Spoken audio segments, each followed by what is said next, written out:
Tort law is a branch of civil law that deals with situations where one person's actions cause harm or loss to another.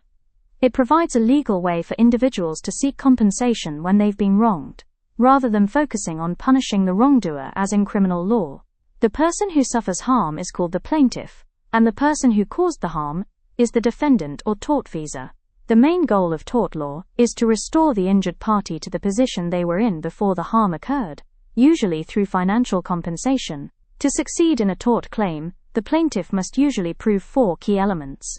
First, the defendant must have owed them a duty of care, meaning they had a legal responsibility to act in a way that would not cause harm. Second, the defendant must have breached that duty by acting carelessly or wrongfully. Third, the plaintiff must show that the defendant's actions directly caused the harm. Finally, the plaintiff must have suffered actual damage, whether physical, emotional, financial, or reputational. Without all 4 elements, a tort claim is unlikely to succeed. There are several types of torts. Negligence is the most common, and involves harm caused by someone failing to take reasonable care.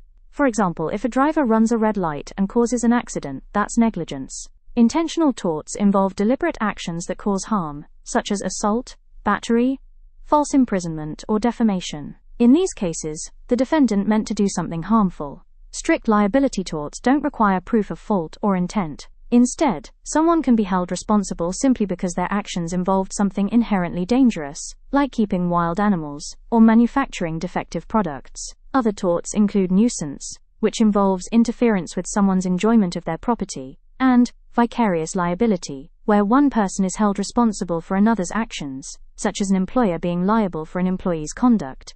The main remedy in tort law is damages, which is money awarded to the plaintiff to cover losses like medical expenses, lost income, or pain and suffering. In some cases, courts may also issue injunctions, which are legal orders to stop someone from doing something harmful. The aim is not to punish the defendant, but to make the injured person whole again. In Australia, tort law is shaped by both common law, decisions made by judges, and legislation passed by state and federal governments. Each state has its own laws that modify or clarify aspects of tort law. For example, Victoria's Wrongs Act 1958 outlines rules for personal injury and negligence claims. Reforms in the early 2000s introduced limits on compensation and stricter requirements for proving negligence, aiming to reduce the number of claims and control insurance costs. Tort law plays a crucial role in protecting individuals, encouraging responsible behavior, and ensuring that those who suffer harm through no fault of their own have a path to justice. This summary is provided for general informational purposes only, and does not constitute legal advice. For advice specific to your situation, please consult a qualified legal professional.